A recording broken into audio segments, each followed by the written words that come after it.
Part 1, talking about the astrology of 2026. 2025 has been year of the wood snake in Chinese zodiac. I study Western tropical astrology, but just for a further reference, 2026 is year of the fire horse, which has much more of a constructive creation, passionate drive energy rather than the wood snake, which felt much more about the deconstruction and the transformation. And what's interesting is that the Chinese New Year is on February 17th, which is the same day as a solar eclipse and is 3 days before Saturn and Neptune are conjunct at 0 degrees of Aries, which is the biggest transit and has not happened in so many years. There have been Saturn-Neptune conjunctions throughout history that have been paralleled with major historical events, especially tied to Russia. For some reason, Russia has a connection to Saturn-Neptune conjunctions. So,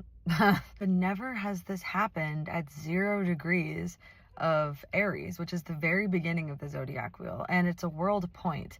So this is a new start for our entire world. The last time we think that Saturn and Neptune were conjunct around the 0 degrees of Aries was around 500 BC, and then again at 4500 BC. And like, I'm not a history expert, but like in general from the research I've done, 4500 BC was a time of like major emergence of civilization, and it was kind of the roots of the language systems that we use now were being created, and irrigation was starting to be used. So it kind of marks this time of new civilization as we know it now. 500 BC, around that time, was when the coin started being used. So this was a complete new way of trade. So there's something about this Saturn-Neptune conjunction in February in 0 degrees of Aries that is going to be starting this new movement worldwide, globally, in how we trade, use money, and also just a whole new starting point in the function of civilization. And Neptune is the spiritual energy, so all of this higher consciousness energy is reigning in because fucking all of the aspects are making our consciousness like through the roof. So if you're feeling like a little crazy right now, it's because the energy is coming in hot. Neptune is making us believe whole new things coming into Aries, especially in February with Saturn. We're going to have totally new belief systems, and there's going to be a whole new way of envisioning and seeing the world. Authority figures and systems with huge amounts of ego are being dissolved, and we're going to be building new structures. How this structure actually comes to be, obviously I have no idea, but there is some sort of new world order that is going to be happening, and it has to do with authority.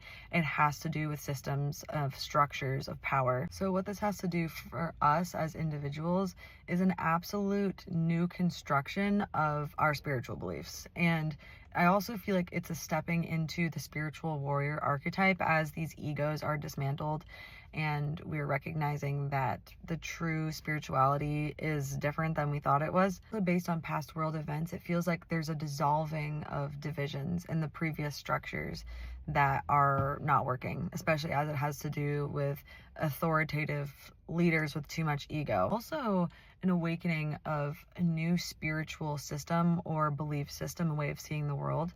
And this was evident around the 500 BC time, when the Buddha was born and like the whole surge of Buddhism began. So I think we're going to be seeing some new materialism of spiritual ideas and belief systems as well. We might see like the walking of new messiahs or people that we believe to be spiritual leaders, but I think also a part of this transit is recognizing our own delusions with people who we've seen to be spiritual leaders but are actually just like after money and power. For us as individuals in 2026, I think this aspect is going to be igniting so much fire. Like, we're gonna have so much desire to create and act on things. And with this much fire, like, there is fears about war and sort of the energy of conflict.